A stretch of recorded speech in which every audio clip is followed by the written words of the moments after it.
Fala galera, meu nome é Isabela, sou professora de inglês daqui do Intelectus e estou aqui com vocês hoje para comentar sobre a prova da UERJ, o primeiro exame de qualificação da UERJ, do vestibular de 2018 que acabou de acontecer. Primeiro eu vou fazer um panorama geral com vocês sobre a prova, falar da prova como um todo, o que teve de surpresa e o que não teve de surpresa, e depois eu vou comentar mais especificamente questão por questão e os fragmentos do texto onde a gente vai encontrar as respostas para as questões. Galera, em relação à prova como um todo, a UERJ trouxe pra gente duas surpresas. A primeira surpresa foi a primeira questão, em que ele pediu para você fazer uma análise comparativa do texto que vocês tinham em mão na língua inglesa com o texto da prova de língua portuguesa. Até então a UERJ não tinha feito isso. Normalmente ela pedia para você se ater somente ao texto de língua estrangeira, né? No nosso caso, língua inglesa. A outra surpresa foi que ela colocou numa das questões um tempo verbal que não é muito comum no exame de qualificação, que é o Past Perfect. Normalmente, Past Perfect, quando cai na prova específica e não no exame de qualificação. Então, também foi uma novidade bacana que a UERJ trouxe pra gente para dar uma inovada nessa prova. Outra questão, caiu referência tanto de um pronome demonstrativo that, quanto de um advérbio de lugar, o there. Achar a referência de alguns termos no texto a gente já está acostumado a fazer. É uma questão clássica de prova de qualquer concurso de língua estrangeira. As outras duas questões eram questões meramente interpretativas e a gente tinha que se ater somente ao texto de língua estrangeira, o que é muito comum da prova da UERJ. Bom, galera, agora comentando questão por questão com vocês, vamos falar primeiro do gênero textual que a gente tinha em mãos. Gente, a UERJ colocou pra gente ler um personal account, que é um relato pessoal.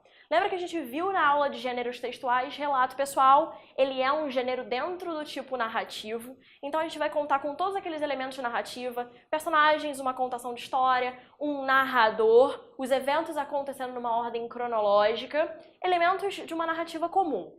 Porém, o relato pessoal é aquela narrativa específica em que o narrador ele também é um personagem, né? Ele é aquele narrador-personagem e ele é o personagem central da história. Então a gente tem muito uso da primeira pessoa, tanto o I no texto quanto o my, o adjetivo possessivo que também vai caracterizar a primeira pessoa. E a gente tem essa autora do texto falando sobre experiências pessoais dela, a relação dela com a questão do overweight, do sobrepeso, né? Então a gente vai ter essa contação de história, essa visão da autora, essa percepção dela em relação a essa questão e também relatos de experiências pessoais dela, coisas vividas, né, por ela em relação a essa questão do sobrepeso. Então a gente tinha um texto cujo título era Nosso Corpo, ao invés de perfect, tinha imperfect win dentro do parênteses, né? Bem, então a gente tinha a questão da perfeição versus a imperfeição de um corpo.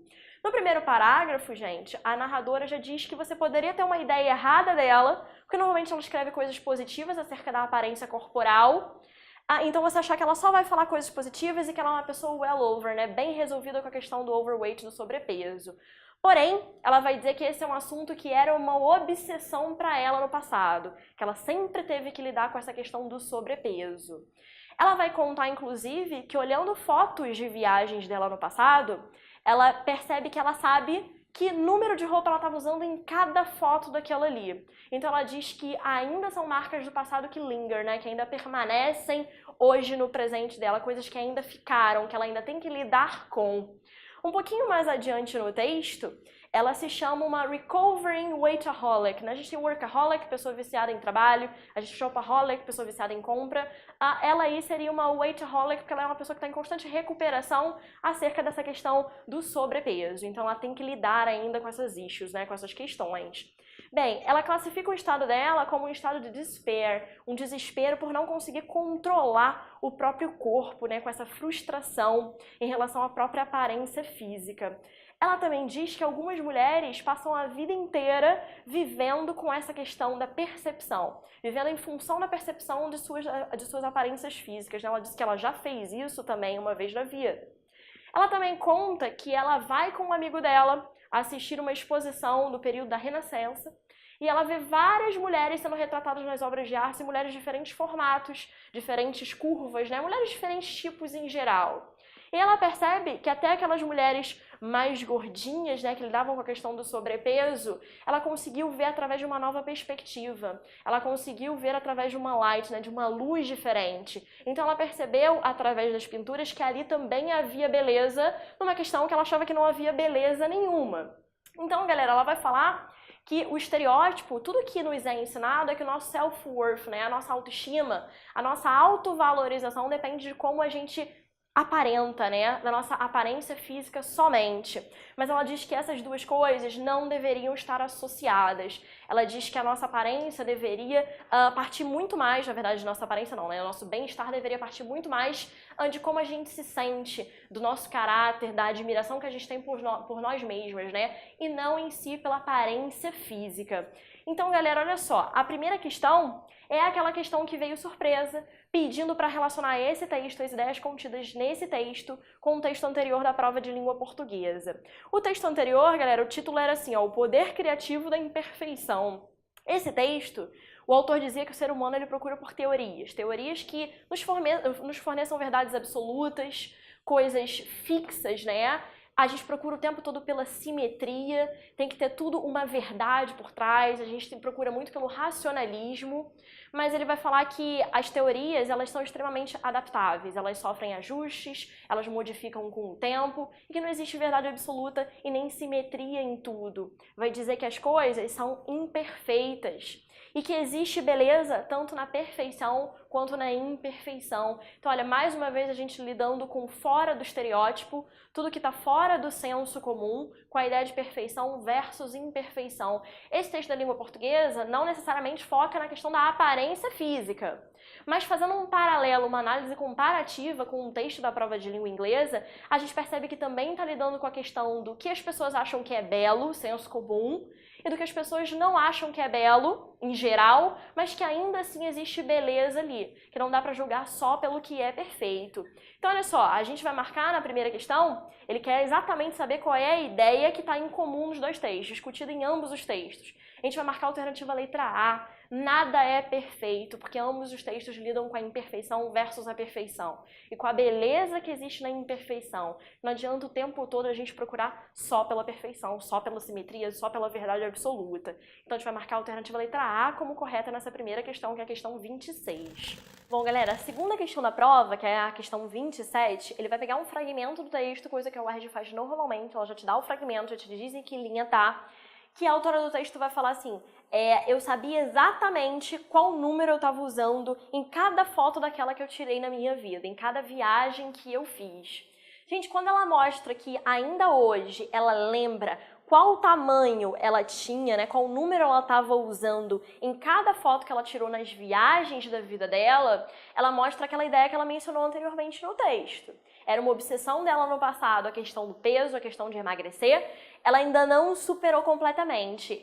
Essas são marcas que ainda permanecem na vida dela no presente. Então a gente vai marcar que esse fragmento vai ilustrar o seguinte fato, letra A. Ela ainda, olha o estilo aí marcando a ideia de ainda, de algo começou lá atrás e continua no presente, ainda se preocupa com a questão do weight, né, do peso, e principalmente do sobrepeso. Então, questão 2, número 27 da sua prova, gabarito letra A novamente. Galera, a terceira questão da nossa prova, questão número 28. De novo, a gente vai ter um fragmento da autora falando aí, e a gente vai ter que achar o referente de duas partículas. A primeira partícula é there, é um advérbio de lugar. Ele vai perguntar que lugar é esse, metaforicamente falando, que a autora já esteve. E a referência do pronome demonstrativo that. O que é isso que ela já fez quando ela menciona nesse fragmento?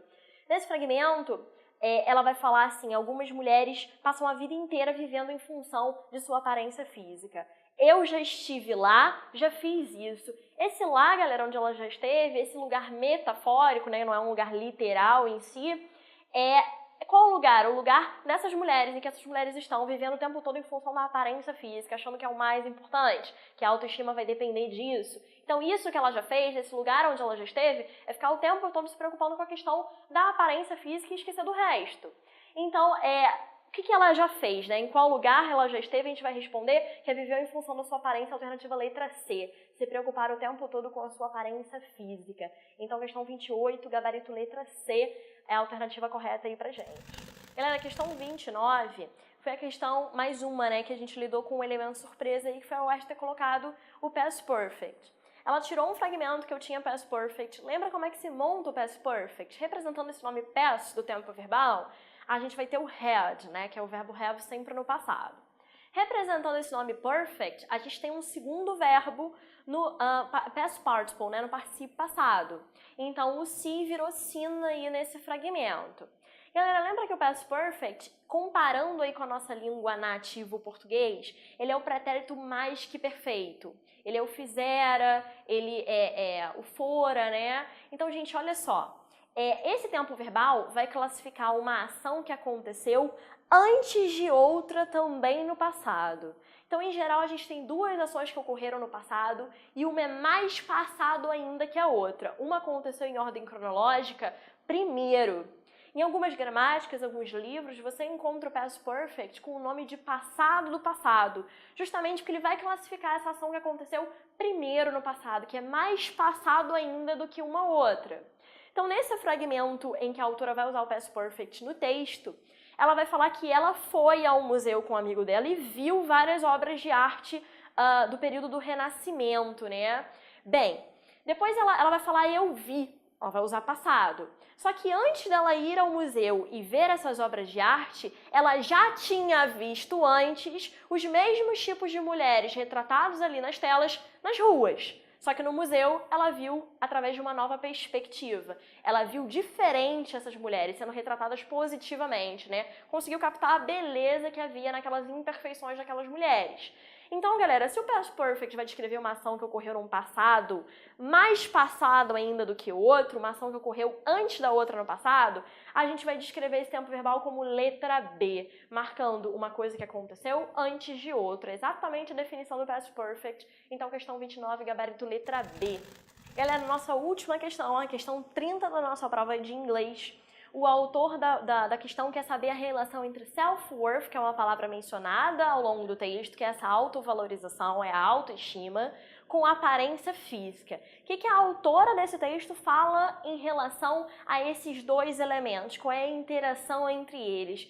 Lembra que no texto ela fala que como a gente se sente não deveria depender da nossa aparência física, que a gente deveria se admirar, se autovalorizar, né, independente da nossa aparência física.